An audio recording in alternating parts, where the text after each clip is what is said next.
আবে জমজমের পানি দাঁড়াইয়া খাওয়া সুন্নত। এই পানি সর্বশেষ আবার যখন উত্তোলন হলো, লোকেরা যখন আমার নবীর আগমনে আগের কথা পড়ে লাস্টের কথা বলি, এরা বললো ইয়া রাসূলুল্লাহ দেখেন পানিটা কেন উঠে নাই।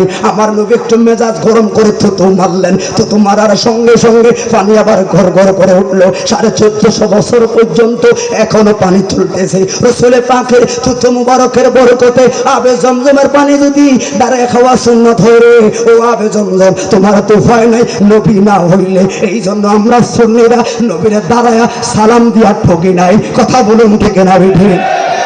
আসুন, ওই নৌফেলের মেয়ে মরিয়ম সর্বশেষ দেখলো ওই নবীর বাবার নাম হবে আব্দুল্লাহ।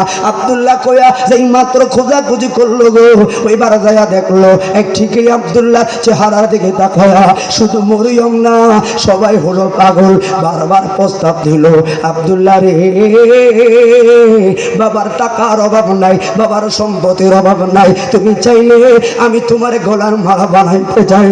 আব্দুল্লাহ ফত্তা দেয় নাই। অন্য দিক দিয়া আব্দুল মুতালিবের কাছে আইসা লোকেরা বলল এই জায়গায় বেলে একটা আবে জমজমের পানি ছিল, আপনারা মুতাওয়াল্লি একটু দেখেন না পানি উঠা যায় কিনা। উনি একটা মান্যত করলো, পানিটা যদি উঠে তাহলে আমার যে সন্তানগুলো আছে একটারে খানে খাবার সামনে ধ্যান করবানি। এই জায়গায় অনেক কথা হুজুররা জানেন। বন্ধুরে এবার আরামে আরামে পানি উঠা গেল, পানি খায় ফলে একটা কোরবানি দেওয়ার কথা গেল বইলা। জিব্রাইল একদিন আইসা কয় একটারে কি দিবেন নি কোরবানি না সব দিলে কর্ম সাইজ। এবার দৌড়াইয়া সবাই কাছে যায়, আবুল আহাব রে এমন ঘটনা, বাবা আয় তোরে সবাই কইরাম।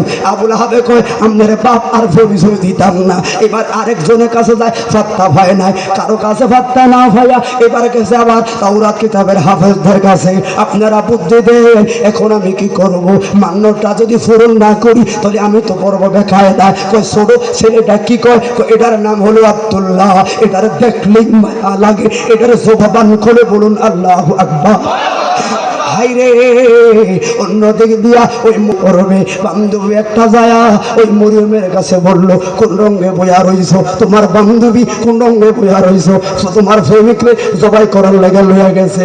ও সাঙ্গারুমা তুমি জানো নি নবীর মুহাব্বতে সর্বপ্রথম কিন্তু তোর বাড়ি মহিলার হাতে তুললো। ওই দিন 200 রমণী মরিয়মের নেতৃত্বে কানে কাবাটা ঘেরাও দিয়া আব্দুল মুতালিবের একটা এলহাম পাঠাইয়া দিছে, আমরা 200 রমণী কানে কাবা দিলাম গেলাও, আব্দুল্লাহর গায়ে যদি একটা আসল পড়ে তবে খানে খাবার মাঝে রক্তের বন্যা 200 রমণী বসায়া দিব।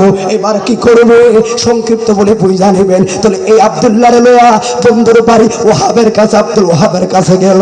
আব্দুল ওহাবের কাছে যায় কয় বন্ধু ছেলে একটা দিছে আল্লাহ, এটা লয়া ফললাম বড় বেকায়দা, রাখো তোমার কাছে। আব্দুল ওহাবে কয় পাইছি সুযোগ, তাহলে মেহেরাজে তো এত পাগল, তাহলে আমার একটা মেয়ে আছে আমেনা, আমেনার লগে বিয়া ফরাইয়া দাও, হবে সমস্যার সমাধান। বিয়া ফরাইয়া দিছে গো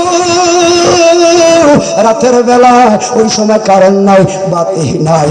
আমেনা কয় আমার স্বামী যখন আমার হুজরায় মাত্র চেহারাটাও কি মারলো যেন 200 ভার কে একটা বাতি লাগাইয়া দিল।